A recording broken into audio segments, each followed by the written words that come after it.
part of the Press Play Podcast Network.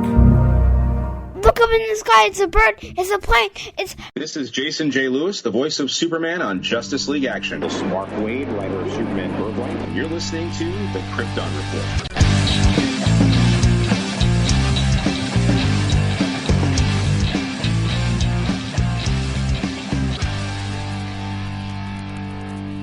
Welcome to the Krypton Report podcast. Man, is it good to be back.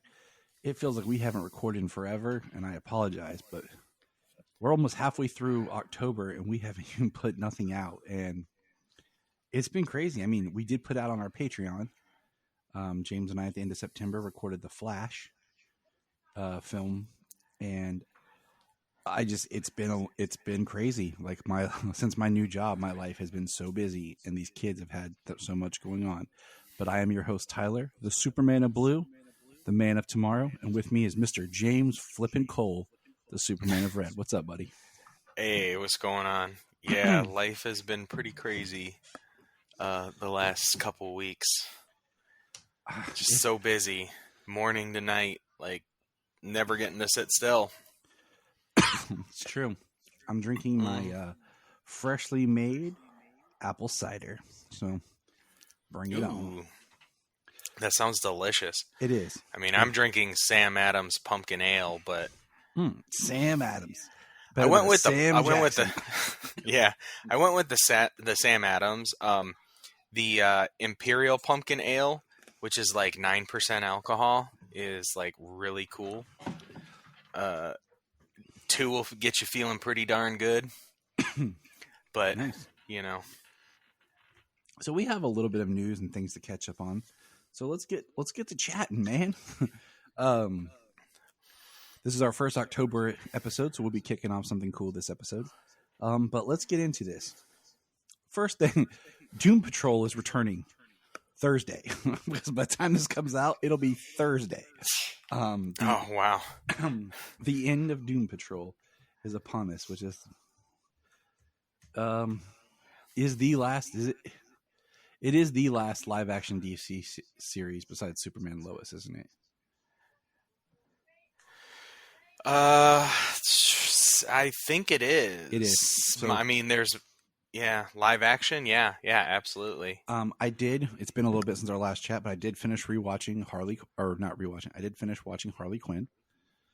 Season 4. So that was cool. Did you like how it ended? Yes, I did. Yeah. That Sirens tease is pretty great. Or is the birds of prey? You know what? Never mind. Yeah. Let's see. We back at the end of September, we had our panel at Cincinnati Comic-Con. It went over very well. It was a great time.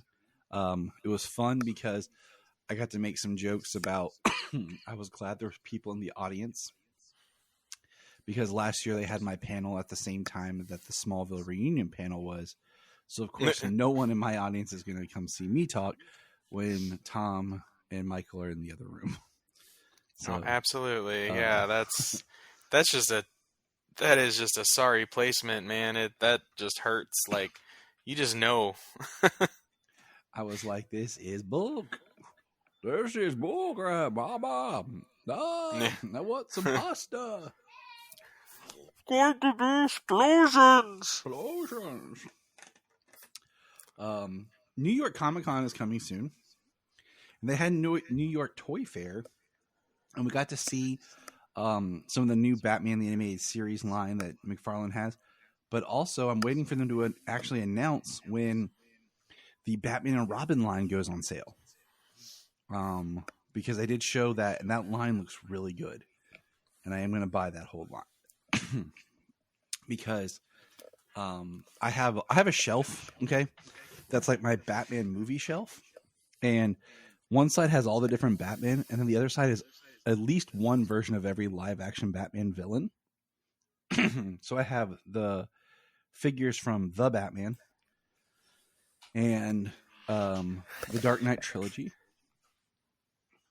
But then I excuse me, I just bought at the Cincinnati Comic-Con a Harley Quinn from the Suicide Squad.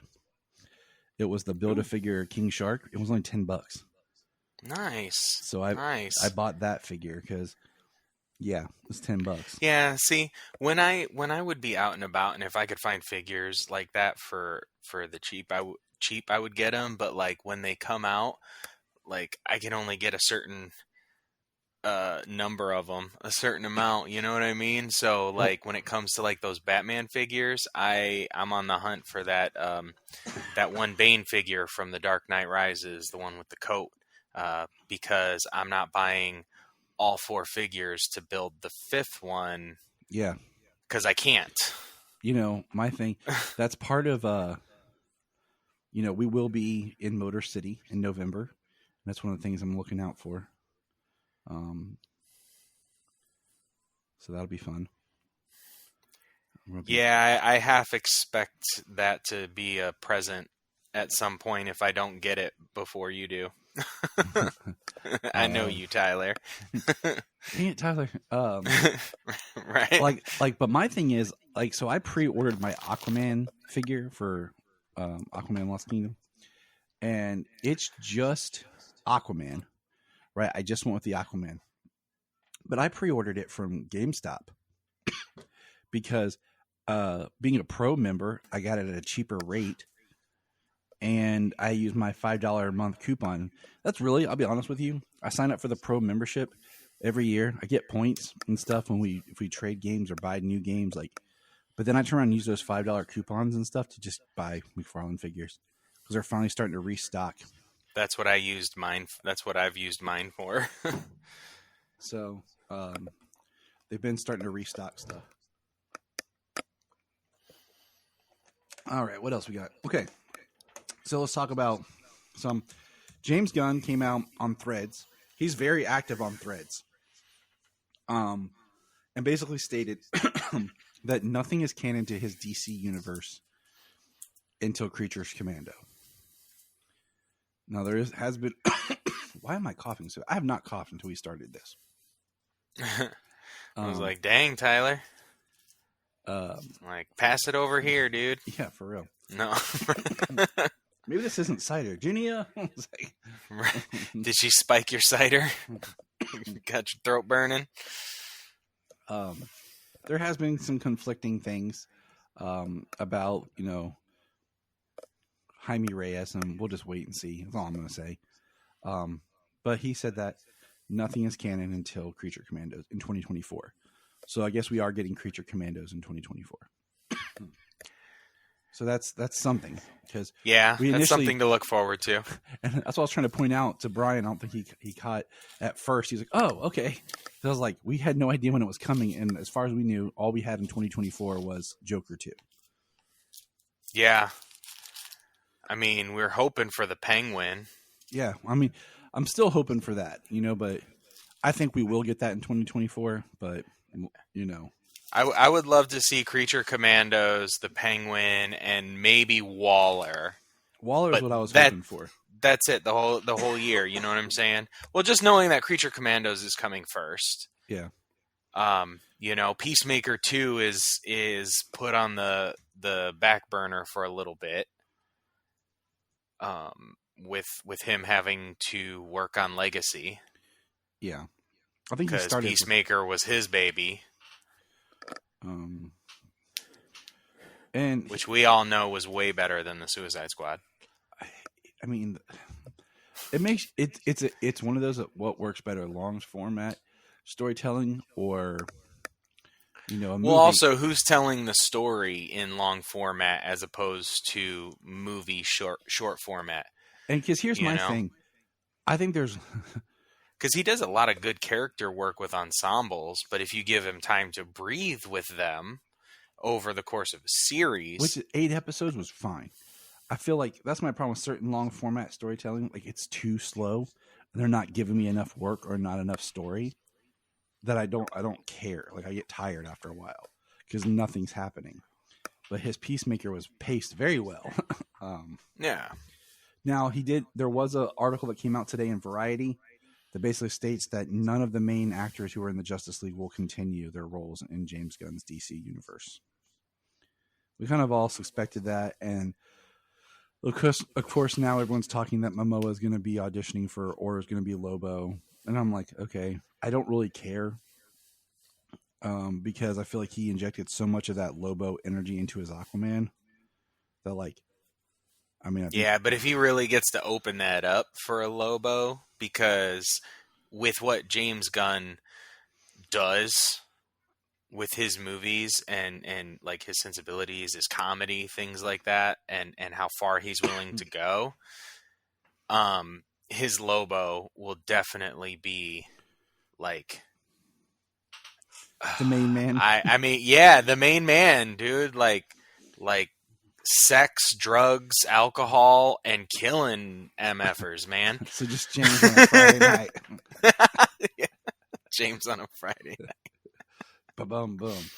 And then, okay, so in more personal news, my local comic shop closed.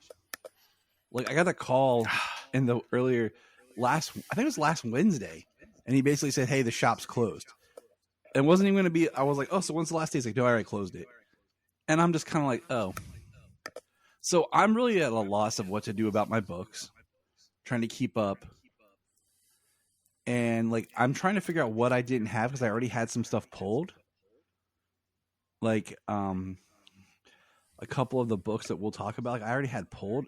And I had a couple of new books, like, waiting for me, especially the Libra Mayo cover for Superman 7, I think it is.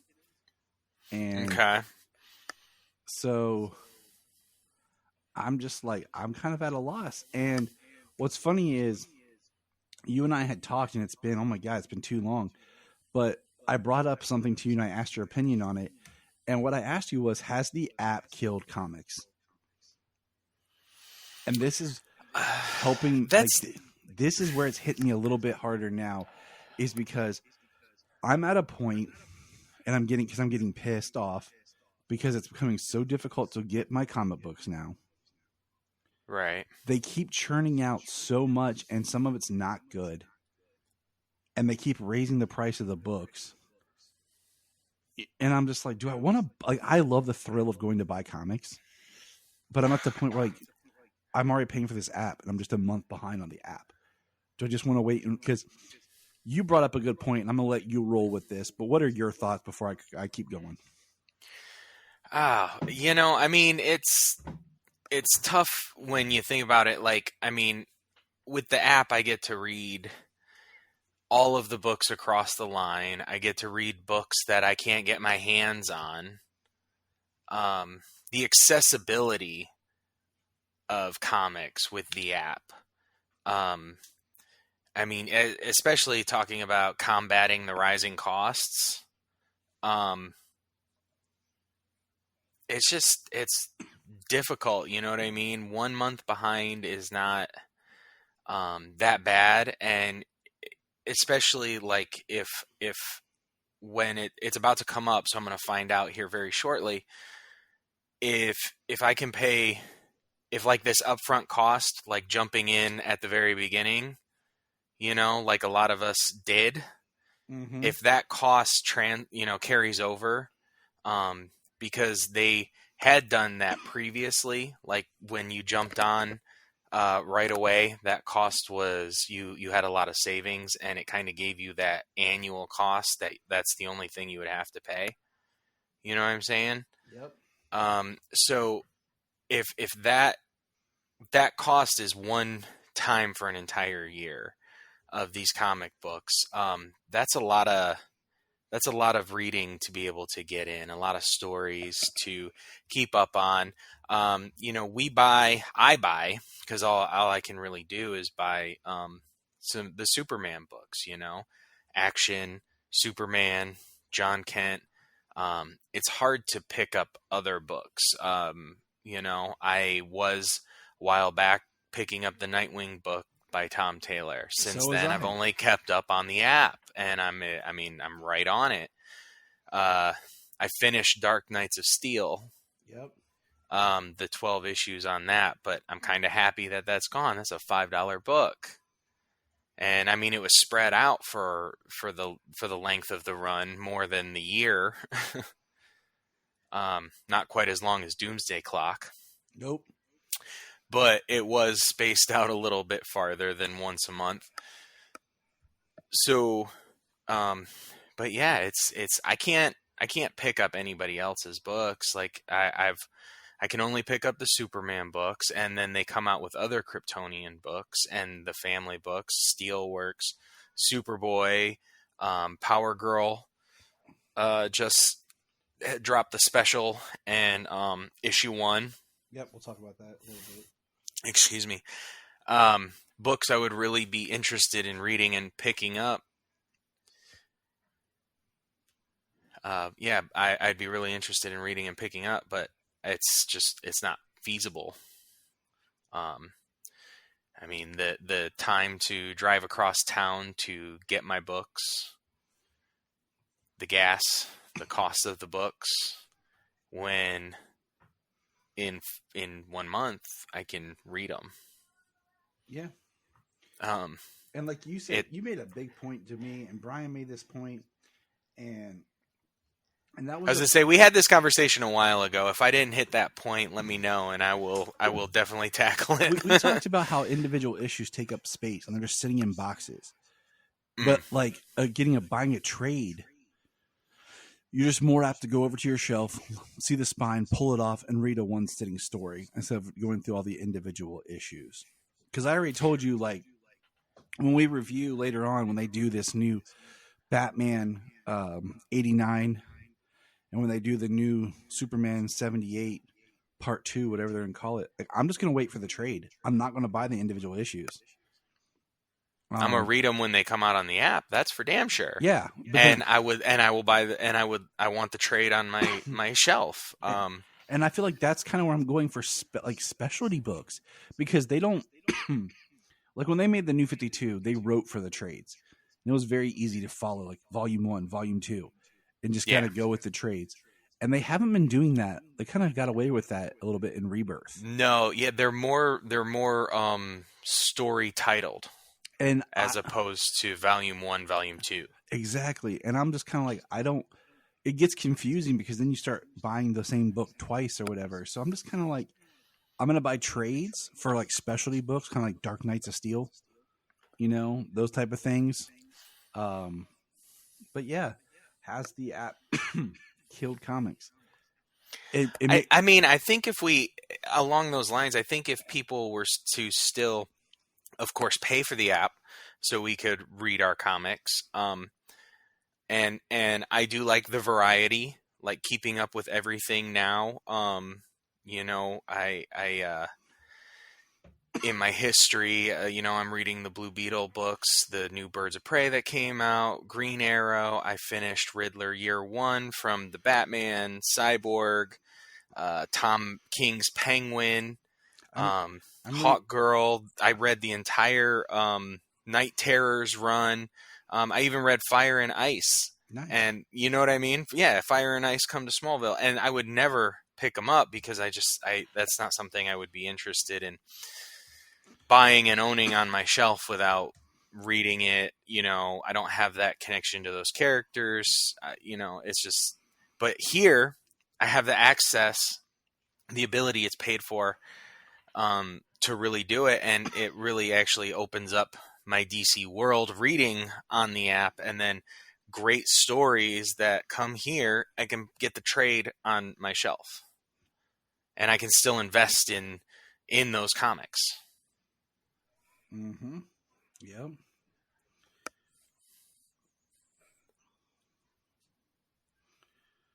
So I think the accessibility is one thing. You know what I mean? Like you said, your shop just closed.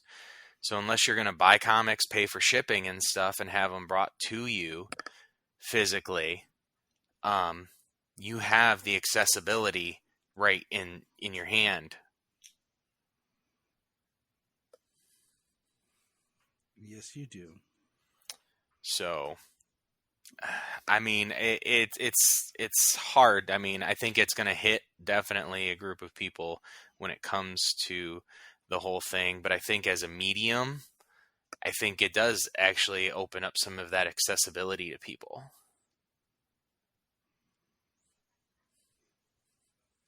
Mm-hmm. I mean, it's excuse me. It's not an easy conundrum to deal with, but no, and change always affects somebody, and it sucks to see. But I'm just at a point where I'm just kind of like, what do I want to do? You know, and yeah, I'm trying to figure out what books I have and what I don't, thanks to my shop closing down. But yeah. Hey, well, I mean, when you think about it, like, you can always take your family out for a nice family day and have in mind some trades. The next shop to get to is 45 minutes to an hour. Well, I mean, like, you can buy trades from different locations than a specific shop. Yeah, also, but it's more about keeping up with the current stories that we review, and then it becomes like, well, like with Superman books, we try to talk about them on time, and then it's like, are we just going to get to the point where we're just 1 month behind on everything? And just do it all from the app, you know? Right. I mean, it does give a chance for some of the audience to be able to read the book before we talk about it. 1 month, you know what I'm saying? But then again, it's always like topical. You know, I mean, what's new to somebody they've already experienced, they've already read it. True. But hopefully you're listening to us to hear what we think about it as well. So that is our thought. Now I'm going to cut, and you're going to hear a nice, similar comment from our good friend, Anthony Desiato. Ready when you are. Yep. You ready? So I have Anthony here. And Anthony, my quick question is, do you feel that the apps, and I say apps as in like the DC Ultra, but also the Marvel Unlimited, is killing the comic book industry? And I say that in the sense of, do you find yourself like books that maybe you would want to purchase before, you're like, it'll be on the app. I'll read it on the app. Do you find it like this, your mentality shifting towards buying books, and that you're just like, I'll get the app? Yes. What are your thoughts? Overall, yes, I do identify with what you're saying. There are definitely things where if the app were not an option, I would buy the book because I'm interested enough to read. So there is that.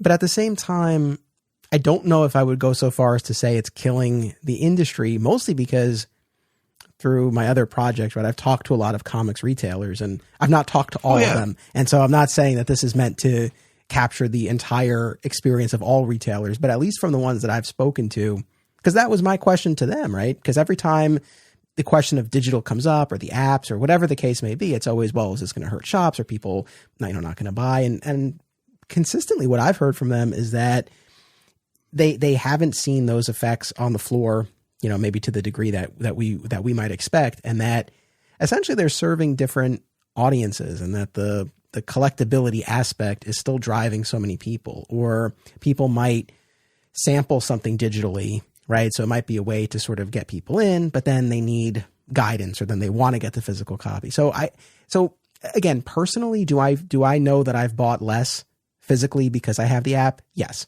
But at the same time, I don't know big picture. And that's where I'm sitting is like for Batman Day, my friend bought the trade of the Batman 89 book. And we're sitting there talking. I'm like, you know, with the sequel coming up and then the Superman one, I said, I don't know if I'm going to buy individual issues. Like, I love buying comics, but at the same time, I'm at a point where I might just start buying trades because, as James pointed out, it's a lot easier to walk over to my shelf and pull a trade off the rate than dig through my box and even find the individual issues, even though my boxes are really organized. Like, you know, so it's just kind of this thought where I get to a point where I'm just like, do I want to keep buying all these individual issues, or what is my comic experience starting to look like? But thank you for your comments there as a fellow comic reader and man who uses the app. No, absolutely. Look, I've gone back and forth with all of this a lot over the years, in the 30 years that I've been reading and collecting comics, where I've gone back and forth between single issues versus trades. And then I've gone back and forth between physical versus digital. It's funny, you and I are together right now because we're recording an episode of my podcast on Doomsday Clock. And I originally bought those single issues as they were coming out because I was so interested in it. And then I ended up donating them back to the comic book shop for a charity auction they were doing. And so in the interim, I've had them digitally, but then knowing that we were going to be recording on it and given my affinity for the story, I thought, well, it would be nice to have this on my shelf. And as I spend the hours that I'm going to spend with the material preparing for the episode, as much as I'm happy to read on my iPad and I don't mind it, it would be nice maybe to just kind of have the actual book. So I bought the trade. So that's one that I've had in all forms. Nice. Except the 2 hardcovers or the Absolute. I don't have any of those. But so that's just kind of a microcosm of what my experience has been of kind of going back and forth. So I don't know. I don't know that I really have much of a definitive answer to your question. Just that it's kind of a journey and very much a process with all of this. I appreciate it. And we'll talk about the Doomsday Clock on your show. So make sure everyone you tune into that. All right, cool. I'll stop the recording on. And we're back. So now it's October. And as we talked about last month, we are going to begin talking about, and we're going to start going through Justice League Action. Because Superboy is not on Tubi. So we will return to it someday. Rest in peace. So Justice League Action. And the first episodes of Justice League Action was released December 16th. Well, it's weird because it was released in parts, but at the same time it was released all at once as one 40-minute block. And that's how I first experienced it. And we have talked about Justice League Action till we're blue in the face on this show. So now we're going to go episode by episode and talk about it. Because the first block is called Shazam Slam. I wonder what that's about, James. No clue. I've heard that name before, though. Shazam. Isn't that the thing Gomer Pyle used to say? Oh, I thought it was that movie that Sinbad was in. Oh, yeah, that works too. Oh, okay. Shazam! That's why I stay out to get out of bed and get some motivation in the morning. I pretend like I'm yelling, for the strength of Hercules. Right. But so I'm going to give you kind of at least synopsis of what the first block is, and then we'll talk about it and we'll go from there. When Batman and Superman are not enough to save the world on their own, they must assemble a team. Watch as the Justice League have their adventures and fights while winning or losing. It's part of classic rock. So the first one is really Batman with who, James? The Wizard Shazam. And who do they go to save, James? Billy Batson. Billy Batson. I just like saying it. But this wizard is not Djimon Hounsou. No, it's not. It's kind of a bummer. Which almost everything besides his face on Wonder Woman's body, it was all great.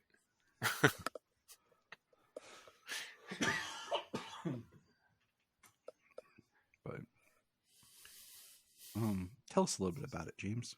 We'll just So Black Adam. The whole block is part 2 is called Power Outage. Superman and Wonder Woman go up against Parasite as he merges with a mysterious lava alien. Part 3 is Night of the Bat.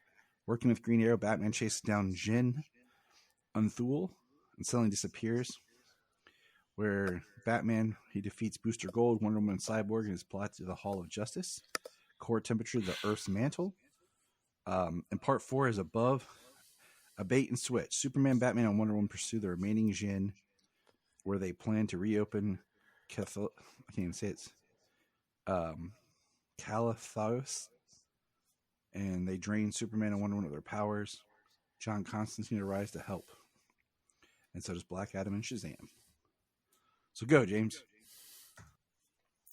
Well, I mean, so it kind of starts off like Black Adam's trying to take the Rock of Eternity, and he banished the wizard from there, and he captured Billy Batson's powers and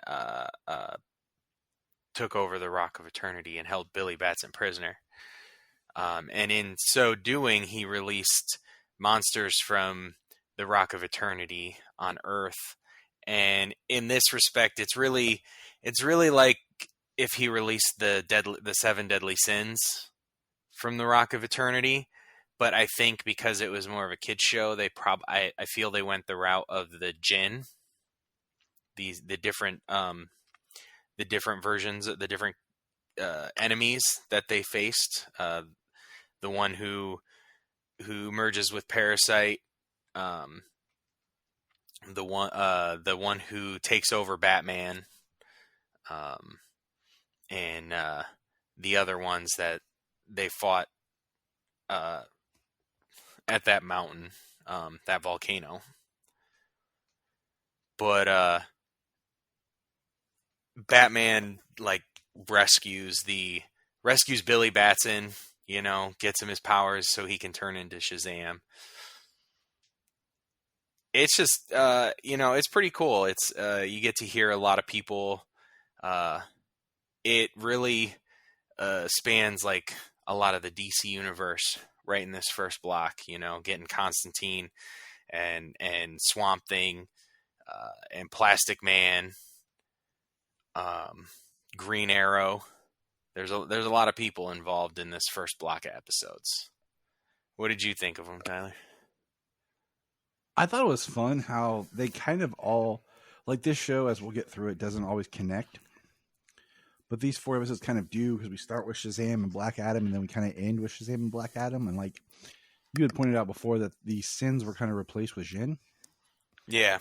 And the animation is fun. It's simple, but it's not too simple. It's fun. And of course, we love the voice of Superman. Yes. And we have... Shout out Jason J. Lewis. We have Green Arrow and Plastic Man, Swamp Thing. They all arrive. So it's going to be really fun as we go through all of these and break it down. Yeah. Well, we get a lot of voices too. Rachel as Wonder Woman. Kevin Conroy as Batman. We got Superman. Mark Hamill in for Swamp Thing. I cannot wait. Sean Astin getting to be Shazam again. We haven't seen him from since he was Shazam in the DC animated movie universe. Mm-hmm. Back when it was the New 52 style. Yep. And early on at that. You know it. So, but yeah, I'm looking forward to this whole conversation. Is Kevin Conroy as Batman, and he plays the same Batman, but there's just a slight humor to it because he's such the straight man in more comedic situations. Yeah, there was a couple of jokes. I don't have them down here, but yeah, Batman dropped a couple of lines. It's pretty good. Just Kevin Conroy exactly being the straight man in these overly comical situations. It's almost bringing his Batman animated series Batman into this more comical world. Mm-hmm.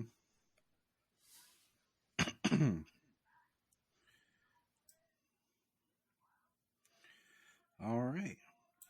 So I look forward to continuing watching Justice League action. So do I. It's been a while since I watched through it. Yep. So it's going to be good to revisit it because I do remember liking a good majority of it. I'm just I'm looking forward to being able to talk and not cough. I don't know what's going on. Why all of a sudden I'm coughing? It's really got me upset. So, all right. Let's talk some comics, man. We have on the block here Superboy, the final issue. Have you read it yet? I have. So let's start there, and we'll kind of work through get that one. What I got here. Before we start that, did you read? I did read the Power Girl issue. Okay. And it was interesting how they broke down how she got the name Paige. And Yeah. Which was kind of how it was going in the backup for Action. Back when Power Girl, that's where this came from. And I really, like I've said before, would like to have Power Girl and Connor kind of together on their own kind of adventures, because I feel like their stories are similar. And it is funny, like they had to figure out a way to get rid of Karen. I'm guessing just because that became such a negative term. Like, you Karen. Right. Yeah, change his character. Like, yeah, it's something I wanted to. I know, right? You gave me a cough over the internet. We're all screwed now. It's a virus. Anyway, this version of Power Girl it kind of really stems back through the New 52 with the World's Finest book, Her and Huntress. I've read. I started it because it came off of the Earth 2 books, which I really enjoyed. Mm-hmm. So I didn't get very far though. So I know that this is where this version of Power Girl comes from, though. That's our modern Power Girl. So that little bit of history moving into this. I didn't get to read. I read about halfway through the Power Girl special. Mm-hmm. I didn't get to pick that up back when it came out because, of course, it wasn't a luxury. Yep. But now I've read half of it. It's actually the last issue that I was reading. I didn't get to finish it before we jumped on. Yep. Because it connects to Fire and Ice. The backup in that actually jumps up Fire and Ice. So once I read that, I was like, oh, well, now I got to read that too. And I wanted to anyways.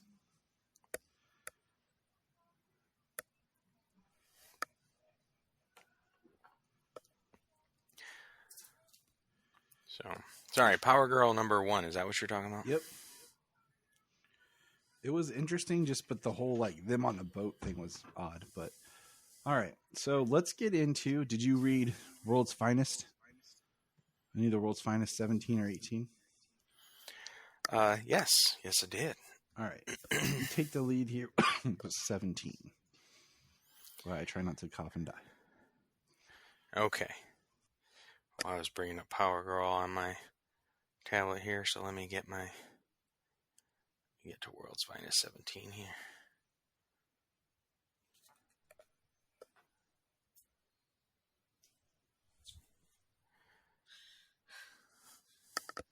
You got this, hon. I hate you. That's funny. I got lost. Oh, okay, there we go.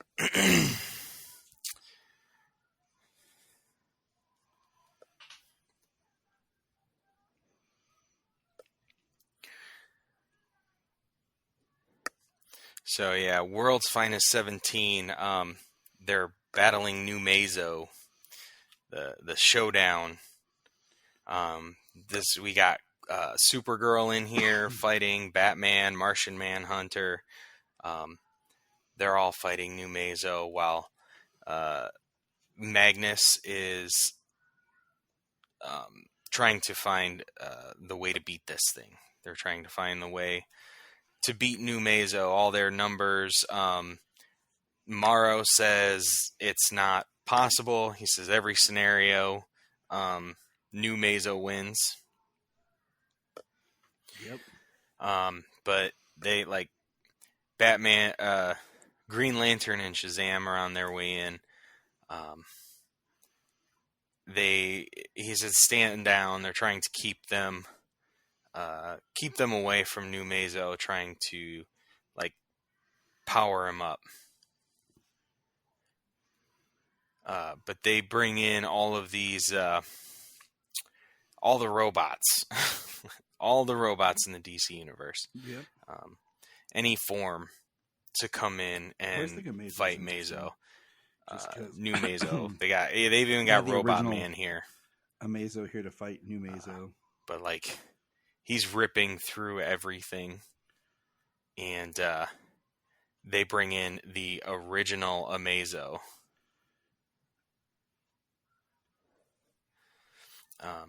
And it's interesting because in the battle, what happens is They Metamorpho is actually the one that comes in and fights and defeats. they can't stop replicating each other, and like their energy And at the end, we have feedback Bruce loop Wayne is arrested kind of for what Stag's destroys murder. them. What kind of And- shuts down New Then Mazo. we have the tease of the untold origin of Superman and Batman, and then the return of And Lord then Thunder, Metamorpho leads to King Gets to Kingpin. deal the final like acid blows to destroy New Mazo. There you are. You disappeared for a minute. Um, I wonder where you went. the Jimmy gets to kind of like apologize. He feels bad for pointing the finger at getting Bruce Wayne arrested for Stag's murder. And like he's like, I like Batman. He's from everything I've heard, Bruce Wayne strikes me as a reasonable man. I doubt he'll hold a grudge. So, Yeah, that's which nice. is pretty hilarious, of course. But then next we get the untold origin of Superman, Batman, and the return of Boy Thunder. Are you ready for this one? Which didn't we see that Boy Thunder was Magog way I back think so. when, like first 6 issues? I think so. Can you hear me? Can you hear me? Hello? Can you hear me Yeah. now? Can you hear me? I hope not. That would suck, dude.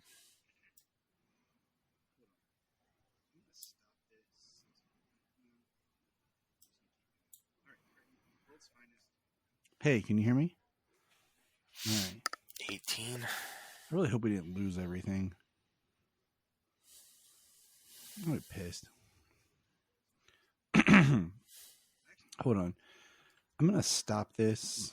No. I'm just going to keep going. All right, ready? World's Finest, 18. Oh, man. Okay. The hidden secret origin of the world's finest team. All right. I actually bought this issue because I was going to take it to get signed by Mark Waid, but now I can't because my wife has a wedding to officiate that my kids are in for a friend. It's a Riddler story. And we'll just leave it there. This is years ago in Gotham City. We see Commissioner Gordon Bullock. Right. Like he sees Kryptonese written on the bank or the vault wall. It shows up to Gordon. And I like when we see what do you call it? Superman show up to Commissioner Gordon.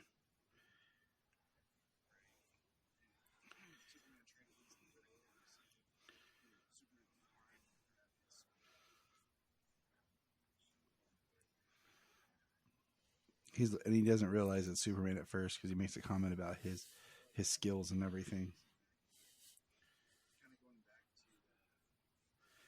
And Superman translates the riddle, and we see them, Superman flying and Batman swinging. Yeah, I believe And that along the way, is they're helping people. correct. And I like this team up. I like Like it's a also very John DC Byrne Magpie. looking Magpie too. kind of going back to John Byrne's Man of Steel, was it 2? Where Batman shows up and they go against Magpie. Right, just rips the back axle out. I just love how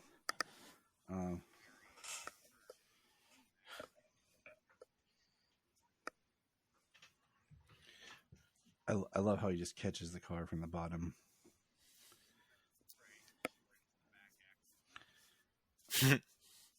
What I find interesting is That is not conspicuous. doing this, but there's some sort of energetic being that's kind of forcing Riddler to do it.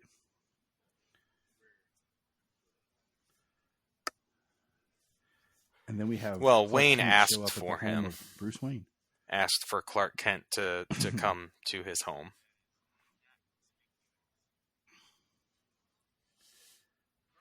And I love just this, where I'm trying to pull it. I'm trying to find the exact quote.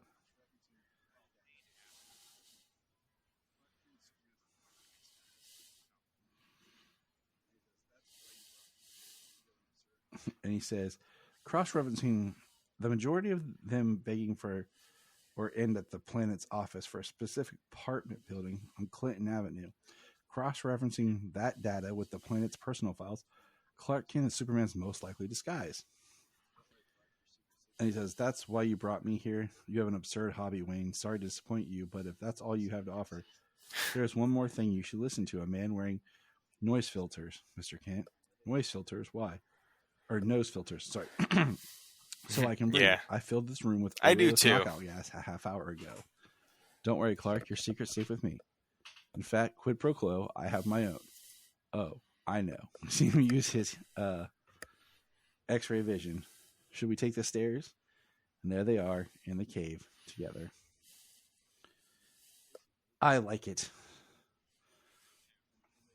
And then when we see them at Gotham Memorial Park with the Kryptonese written,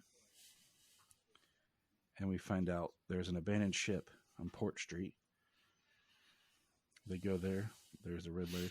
Yeah, he switched places with him. And Jax-Ur very reminiscent of the Superman animated series Jax-Ur as well. Clark, but pulls Batman in, and it's Jax-Ur. And Batman's in the Phantom Zone.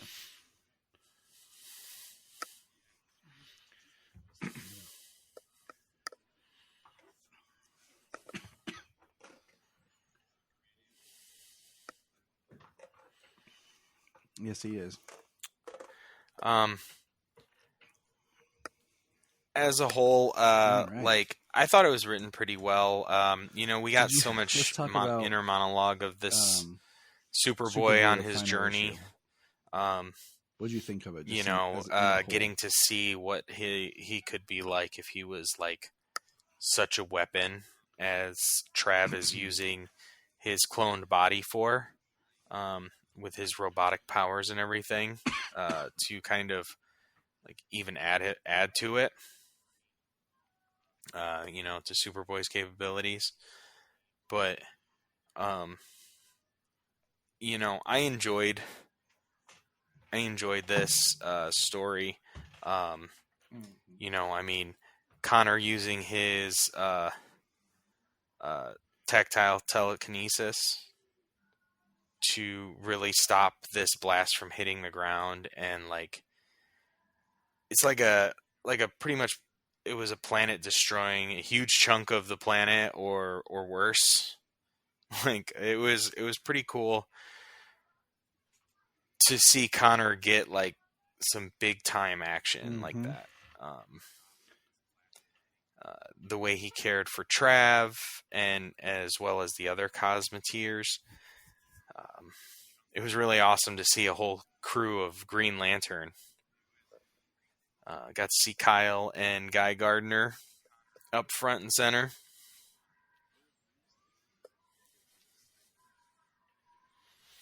Yeah, I like that.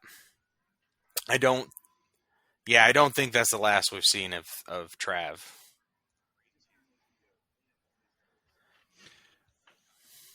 Right.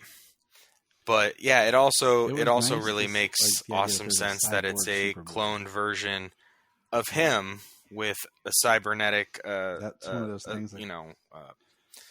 with his cybernetic control, like Cyborg Superman. Yeah, it's pretty awesome. Total sense. Why have They also caught Dominator X. The Green Lantern Corps has him. He teleports back to Earth. Connor does. So the entire Super family is waiting for him.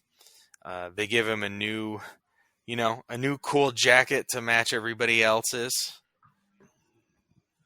Everybody's got to look similar except for Superman. He's got to look classic.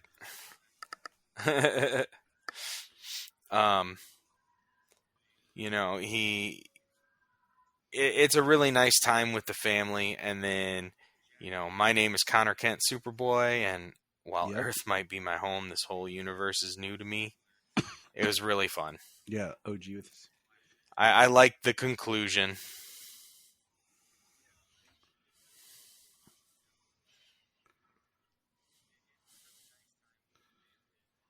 Yeah, it definitely grew better as it went on. The first 2 or so issues was a little slow, a little little world building of him out in the out in the universe doing his thing.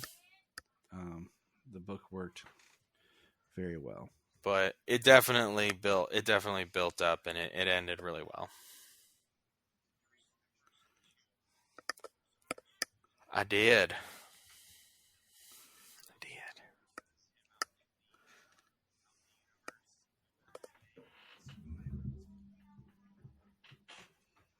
Now, did you read Action 1057? Okay, so let's go there because of the Connor connection. This is one I almost forgot it came out. Because the fact being that, what do you call it? It was on my pull, and now the comic shop's closed. And I just hadn't gone to pick it up yet. So I kind of almost forgot it had come out. Until I was looking through all my notes.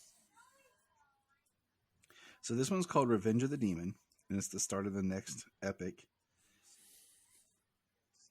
And here's what I really liked about the Action 1057 is it starts with Clark on a ledge catching up with the guy, and they're just sitting there eating lunch.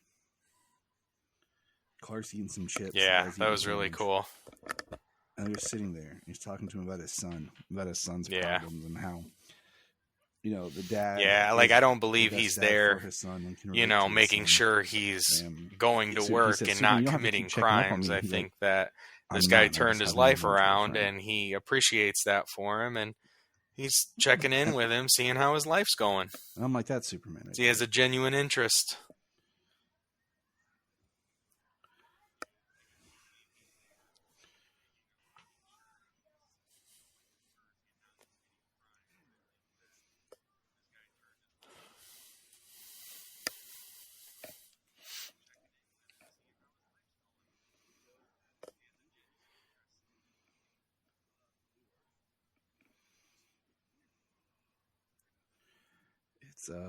It just makes me, that's to me that's the character that we've all come to love.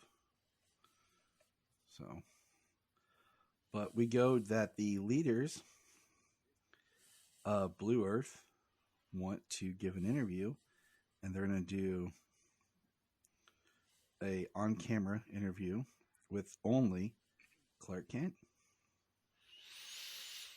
And how I think it went. Basically, it was a very interesting read. Clark being able to tell that she's lying, every word she says, like she doesn't believe what she's trying to say. How do you think it went, James? Like he believes that she is responsible. What's that?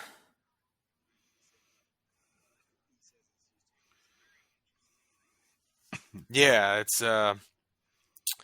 the FBI's characterization of Blue Earth is unfair. Our followers are passionate, but we're not terrorists. We're humanists. Bombings, armed riots, and xenophobic rhetoric are not traditionally associated with humanism.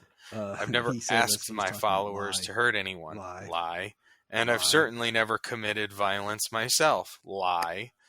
The mission of Blue Earth is to save humanity from alien threats that are trying to replace us and colonize our home. Lie. Miss Stone. So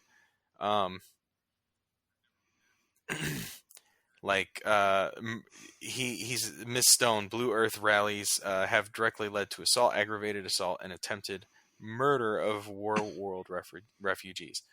Murder of War World refugees. Murder is something human beings do to one another. Like, I don't think that is dark, because that is incredibly. I mean, it's literally killing the life of an intelligent, sentient being. You know what I mean? It's not like the circle of life, predator and prey, where That's dark. it's survival in that respect. I mean, she doesn't believe in it being survival. Clark tells you that. So she fully thinks that she's murdering aliens and it's justified. The interesting thing, though, about this whole thing is she appears to have a kryptonite bracelet. I mean, it's a green stone bracelet. I mean, we all know what a green stone means.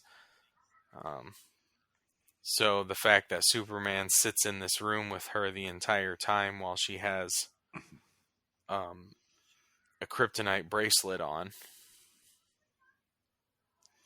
Yeah, she does. And then he gets attacked. Her bodyguard shows up in the elevator, takes his glasses off, and starts to use some sort of green energy. And he absorbs the powers and the look of Superman.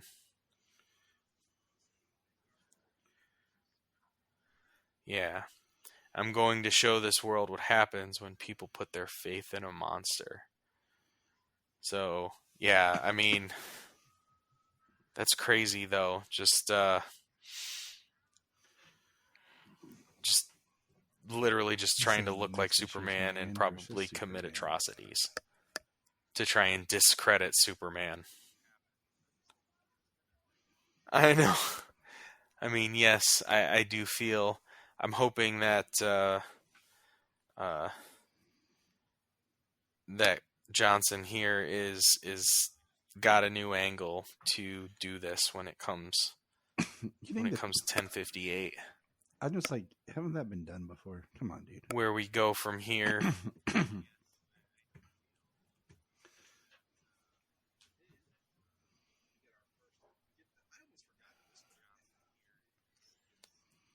Right. Me as well.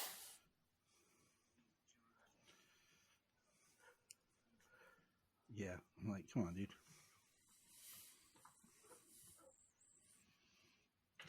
And then I almost forgot that this story hadn't concluded because it's been like 3 months. But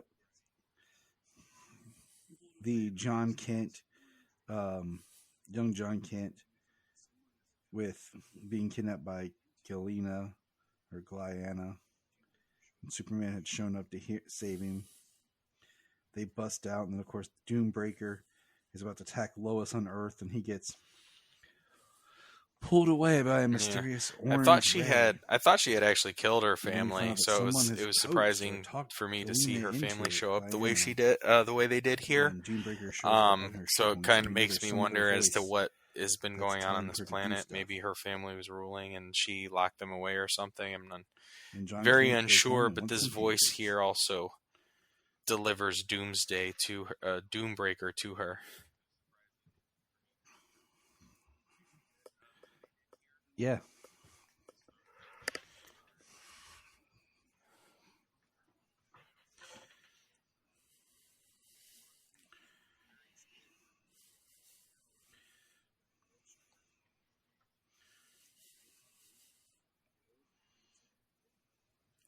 McGann. And then the reason why I wanted this one next is because at the end, we have Connor back. Now it's like back to modern time with Ma Kent, and he's coming downstairs, and he's colored his hair. He's got like a red streak in it.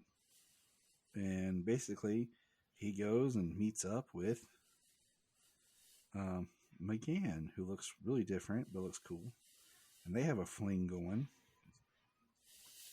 And basically, Connor just is having McGann is talking to him. And she goes into his mind.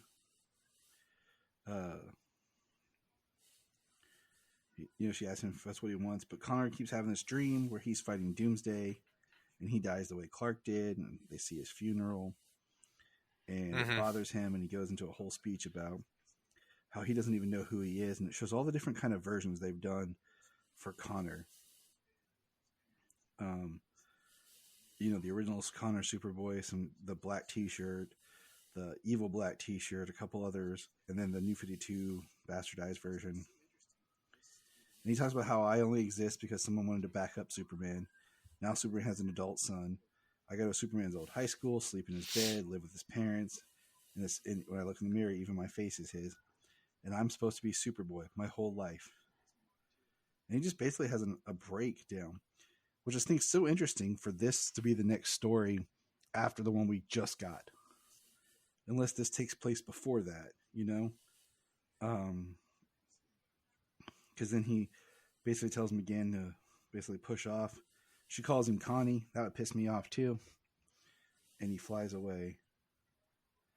And, Ma's like, you can talk to me. You're my son. I know you're not Clark. And he says, do you? And then we see him up in his room with his hand. Is he coloring his hair again, or he's trying to take it out? He's got his hands in it, and yeah, he sees an M. I was like, we just kind of read that story. Looks like it says usual place, and then it says his thumb's in the way, but it says no. So I don't know. I was very thrown by that. Yeah, but I mean, well, as it is, he doesn't have that red hair when he left, because his coat here is also the old coat. It's not the new coat. I'm like, unless that takes place and that's part of what helped fuel him to leave or something, I don't know. Yeah. I mean, I think it's probably still before he goes. I mean, he does have Kryptonian hair, so it's not like that was my biggest. It would hold that dye. He's probably using tactile telekinesis for it. Was because it was the old coat. But having some sort of identity crisis as well before he leaves. Has to come to terms with just being Connor, not like being a version of Clark. And then find his place as Superboy in that other book, maybe. Who knows?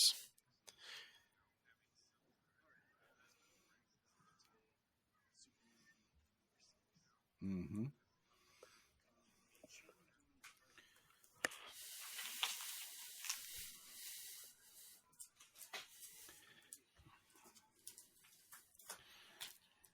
I guess.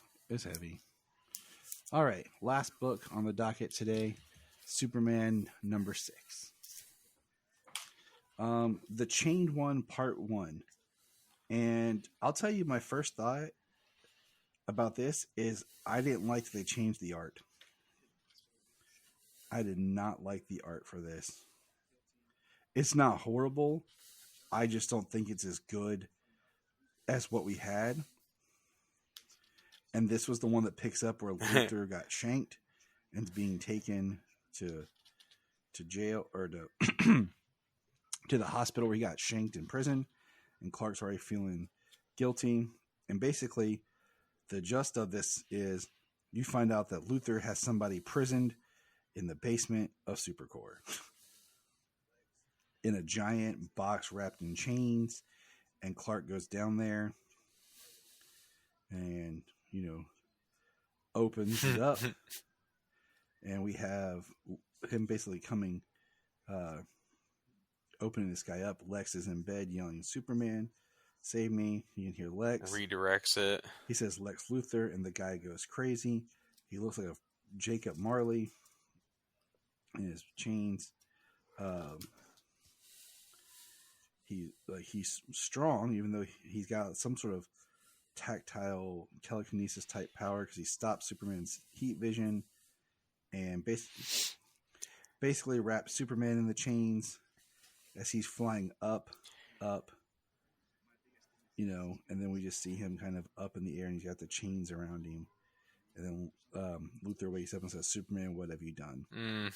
It says the chain is unleashed in next month's Superman 850. Like I said, I didn't like the artwork. It's kind of like some sort of like it's kind of like showing a little bit of Superman's or something. Luthor Superman clone. Still distrust, kind of for like Lex Luthor and what he's done. Where it's more Luthor. I mean, he wants to free somebody who's imprisoned, especially since he can't find a reason that this person is imprisoned. And it's like a Lex Luthor private prison.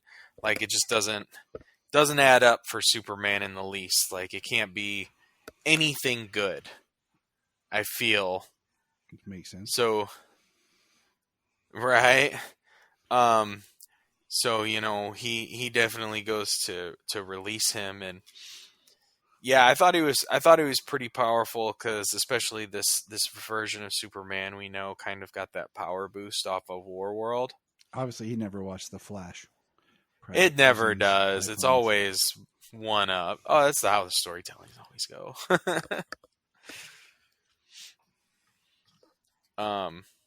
It is interesting though, like what kind of powers this being would have, because the prison was designed to, as we get a quote, say that the prison was designed to because the next villains use their powers against them. So, like, as powerful as they are, the prison, the chains, and everything, like, can exert that back down on you and keep you completely immobilized. And well, as that other character was, completely, what's that word? Has no stimuli, can't hear, can't see, can't do anything.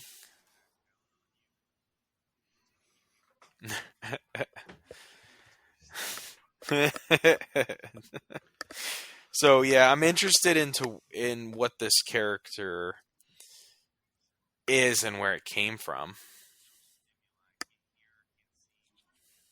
Yeah, he was D-Jamesed. I don't know what that means, but it just sounded cool. D-James. Yeah, I mean, I'm getting Superman 850. That is actually something I had considered as maybe being the last Superman book I buy and kind of go with that trade route we were discussing. That's all we have for this Krypton yet report. To make that determination, but the plan is there. Yeah, for you, I mean, you want me to grab you one? An 850 since you can't get one? Like, yeah, get you an 850 and then, Yep. It might be for a while. I don't know. I just don't know. That'd probably be easier. Jesus. Yeah. But you're getting that book, and that's like the one my store 3 I Spawn can do a pull books there, a but I have to have 5 titles. That one book there. Like to do a pull, and I'm like, all I do is get Superman. And even Action, those are about to and then like I'm considering the trade route with those two Superman specifically. Luthor, and I'm like, well, that sucks. So I don't know. I'll just have to figure it out. Look up in the sky. We just want to say, if you've enjoyed this podcast, please check out other podcasts on the Press Play Podcast Network. If you are like Tyler and James and can't get enough Super Talk, check out these other podcasts. Digging for Kryptonite, Supergirl Radio, The Last Sons of Krypton, The Superboy Legacy Podcast, All-Star Superfans, Superman the Animated Podcast, The Aspiring Kryptonians, Always Hold On to Smallville, The Geek of Steel, and Truth, Justice, and Hope. Remember to check out Krypton Report on all social media platforms. Go to linktree.com/Krypton Report. You find all of our information.